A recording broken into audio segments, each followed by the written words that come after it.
kembali lagi di channel magangjogja.com. Nah, sekarang kita bakal ngobrol-ngobrol santai ala-ala podcast gitu ya. Nah, judulnya 3S ya, Selasa sama Sandra. Asik. Nah, sekarang aku nggak sendirian ya, akhirnya.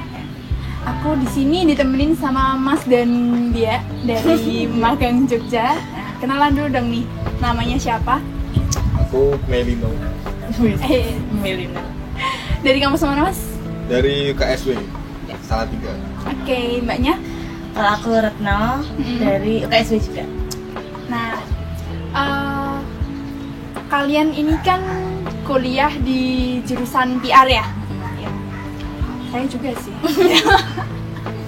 Tapi aku mau tanya-tanya aja dong, sharing dong kita. Iya. Kenapa sih dulu waktu awal mau masuk kuliah milihnya jurusan PR? Nah, kenapa tuh? Siapa dulu nih? Mas Mei dulu nih. Oh, aku dulu. Oke.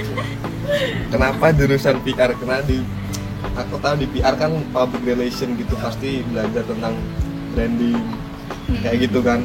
Ya. Nah, aku pengen belajar ini untuk bagaimana cara membranding diriku sendiri. Oh, personal branding Personal gitu branding ya. diriku sendiri. Salah satunya tuh itu. Selain itu ya karena apa ya, aku lihat di mata kuliah yang ada di PR itu, aku kan pernah baca tuh sebelum daftar tuh apa kayak ada editing, ada video, iklan, wah itu aku tertarik sama itu. Jadi lebih ke digital juga ya, Mas? Iya, ke digital juga. Emang kan aku satu hobi di situ juga. Oh gitu. Udah itu aja mungkin. Iya, itu aja. Untuk Mbak siapa ya namanya? Retno. Mbak Retno. Kalau aku sendiri, karena aku tuh kan basicnya sebenarnya itu lebih dominan ke introvert ya daripada extrovert. Jadi sebenarnya aku itu orangnya yang nggak terlalu suka ngomong gitu. Ngomong di depan orang banyak tuh kayak takut. Jadi aku masuk di PR ini pengen banget lihat. Aku tuh sebelumnya lihat PR di perusahaan-perusahaan gitu kan, kayak wih hebat banget nih ngomong di depan orang banyak, di depan media, press conference kayak gitu-gitu. Kayak terus aku tertarik gitu masuk di PR. Berarti dulu introvert ya? Iya. Sekarang extrovert? Waduh, nggak terlalu sih. Waduh, kayaknya extrovert banget malahannya. Udah nggak peduli wah. Ya gitu deh kayaknya. Nah, kalau di perusahaan, terus di kantor-kantor, itu kan terkenal ya, orang-orang public relations-nya itu kalau yang cowok ya ganteng-ganteng gitu, kalau cewek ya cantik-cantik gitu kan, rambutnya panjang, semlehoy. Semlehoy. Semlehoy, kalian tahu semlehoy nggak sih? Yang gitu. Yang gitu. Kayak gitar spanyol gitu. Waduh, enggak Mas, gitar kentrung Mas. Nah, apakah itu yang menjadi salah satu alasan kalian ini memilih jurusan PR? Karena tanggapannya Aduh, kalau saya sama Mas Melino ini nggak usah ditanya sih guys. Saya sudah tahu jawabannya nih dari muka-mukanya ya kan. Mana Mbak Retno dulu? Ya, monggo Mbak Retno. ya salah satu lah ya Mbak ya, menjadi faktor pendukung gitu kan. Oh iya, Mbaknya pengen apa nih? Aduh Mbak, jangan ditanya lah. Ya kalau di PR itu kan kayak kita tuh dituntut good looking gitu ya Mbak. Ya paling nggak enak dipandang gitu lah. Iya. Mbak Petra? Nah benar yang dibilang Mbak Retno tadi kan, kita di PR dituntut jadi seorang good looking gitu ya. Enak dipandang gitu kan. Nah mau nggak mau kita yang tadinya malas dandan lah, malas ini, jadi tertuntut buat itu. Iya, Jadi benar banget. lama-lama kan jadi kebiasaan nih, kemana-mana harus membranding diri tadi kan, kayak aku bilang tadi. Iya. Guys, BTW ini hujan terus banget. Maaf kalau misal audionya lumayan berisik ya, karena ini tempias dikit juga ya Mas, nggak apa-apa ya, anyep-anyep dikit gitu ya. Aduh. Ya, kita lanjutin aja. Terus kalian kan kuliah di jurusan PR, tapi magang di divisi Markom nih, marketing communication ya. Nah, aku mau tanya dong, emang Markom sama PR ini sama ya? Atau gimana? Mungkin bisa dijelasin. Kalau sama sih enggak ya Mbak, cuman mereka ini PR sama Markom ini kayak saling berkaitan gitu loh. Jadi ibaratin kalau PR dia yang membuat programnya, sedangkan Markom ini dia yang masuk ke dalam program untuk menjalankan program PR itu. Oh iya. Jadi Markom sama PR itu saling berkaitan dan lain. Berarti kalau Markom itu ada di dalamnya PR gitu ya, ada dalamnya aktivitas PR-an gitu. Oke. Nah, terus setiap pekerjaan kan ada nih tantangannya pasti ya. Kira-kira apa sih tantangan terberat buat kalian selama menjadi mahasiswa PR ini? Atau bekerja sebagai divisi Markom? Tantangan terberat tuh salah satunya komunikasi. Sebagai Markom kan pasti kita ketemu sama banyak orang yang cara berproses beda-beda kan, dia komunikasinya berbeda-beda. Nah itu mau nggak mau gimana caranya kita buat nyampein pesan kita ke klien kita gitu. Nah, pasti dia orang komunikasinya berbeda-beda. Tantangannya tuh di situ. Sama itu sih Mbak. Kan kita kan Markom kan pemasaran gitu ya. Jadi kita harus ngerti lah gambaran pasar itu yang mau didapat tuh kayak gimana. Jadi gimana caranya supaya target kita tuh pesan apa yang mau kita sampaikan tuh nyampe ke target kita. Oh iya. Tapi kalau di kampus kalian tuh diajarin kayak make up, terus diajarin cara berpakaian gitu gak sih? Iya. Iya sih, diajarin gitu. Ada mata kuliah yang diajarin cara berpenampilan, cara pakai dasi, cara pakai jas, sama matching warna gitu. Ada diajarin caranya bagaimana cara jalan, cara duduk pun diajari. Oh, cara jalan juga diajarin ada gitu. karena ada cara berjalan, duduk, yang benar gitu. itu kayak gimana. Nah, kalau misal cewek ini kan lebih kompleks ya, lebih detail kayak make up, terus mix and match baju. Juga kan pasti lebih detail, itu diajarin juga ya? Iya, diajarin. Jadi waktu kuliah itu kita juga diajarin make up itu cuma 10 menit. Jadi cepet banget itu. Terus kayak kita matchingin scarf, shawl, kayak gitu-gitu kita juga diajarin. Waduh, itu make up 10 menit itu langsung selesai ya, Mbak?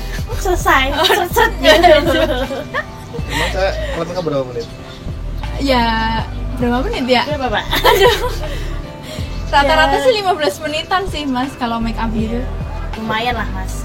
Nah, sekarang kita kan lagi magang di divisi marketing communication ya. Apa sih yang bikin kalian tertarik masuk di divisi Markom ini? Apa nih? Silakan Mas.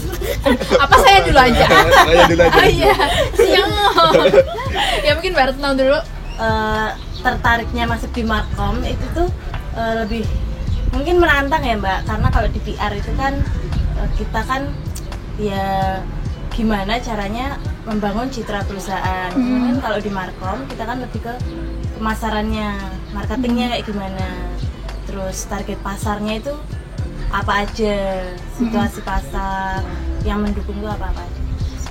Nah, gitu. Jadi kan kayak di kuliah kan kita harus dikasih ilmu-ilmu gitu kan. Oh iya. Kita di sini di Markom itu jadi cuma terapin aja gitu. Jadi cuma kita udah punya skill, kita asah di sini gitu. Skill komunikasi dan branding gitu juga.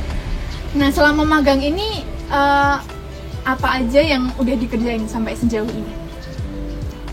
Aku udah ngerjain ada beberapa project sih, kerja sama magang. Terus kita bikin konten kan ada beberapa channel tuh, bikin konten. Itu Markom juga mencakup itu juga bisa. Oh iya. Kalau Mbak Retno sendiri apa nih kira-kira yang udah dikerjain sampai sekarang? Ya sama sih kayak Mas Petra, kayak ngerjain beberapa project. Salah satunya kita mau bikin job fair online. Nanti ditunggu ya. Gitu. Itu salah satu event yang mungkin kebanyakan orang kan kalau saat ini buat nyari tenaga kerja itu kan susah kan. Apalagi saat situasi pandemi kayak gini. Jadi kita sebagai Markom itu kan dituntut buat kreatif gitu loh. Kreatif, selalu up to date. Gimana caranya supaya apa yang mau kita buat, event yang mau kita buat itu sampai ke mereka. Oh iya, berarti nanti job fair-nya sistemnya online gitu ya? Berarti pakai platform apa tuh Mbak kalau job fair online? Ya bisa pakai Zoom, Google Meet. Oh kayak gitu. Nah, terus nih, kalian kan udah ngerasain nih ya saat magang ini yang AKA ini tuh latihan kerja gitu. Iya. Nah, ada nggak yang bikin kalian kaget kayak yang mikir di kuliah nih yang aku dapetin kayak gini, terus ternyata wah kalau terjun ke dunia kerja tuh kayak gini ya, kayak apa gitu, hal apa yang bikin kalian kaget? Pasti ada lah. Iya Mbak. Apa tuh Mas Petra? Kayak kalau misal kita kuliah tuh kan kita sebenarnya dikasih sangu gitu, kasih Bekal gitu. Nah baru kan yang terjadi di lapangan bisa saja beda gitu kan. Kayak istilah itu kita sepak bola gitu. Nah kalau di sepak bola kita kan pasti dikasih strategi sama pelatih. Nah yang terjadi di lapangan kan belum tentu kita lawannya kayak gimana. Kita harus lihat itu juga gitu. Kalau di dunia pekerjaan kan terkadang gini, kalau di perusahaan kita tuh belum tentu mengerjakan apa yang udah didapat sama kuliah gitu. Kadang kita juga tiba-tiba ada perintah dari atasan suruh ngerjain hal-hal yang agak keluar bisa dibilang gitu. Nah kita harus siap akan hal itu. Oh iya gitu. Kalau Mbak Retno sendiri apa nih? Perbedaannya sih ya nggak terlalu signifikan banget ya. Cuman ya itu tadi balik lagi gimana caranya supaya kita bisa menjalankan program yang mau kita buat sebaik mungkin lah ya. Terus kayak bekal-bekal yang kita dapat selama perkuliahan itu ya belum tentu di dunia pekerjaan bakal kita pakai, tapi intinya itu gimana caranya supaya kita mau belajar gitu loh Mbak, sesuatu yang hal baru tuh seperti apa. Oh iya. Pinter-pinter beradaptasi. Beradaptasi. Nah kalian kan udah tahu nih rasanya bener-bener kayak lagi kerja gitu kan, sebagai seorang PR gitu kan ya, seorang markom juga. Nah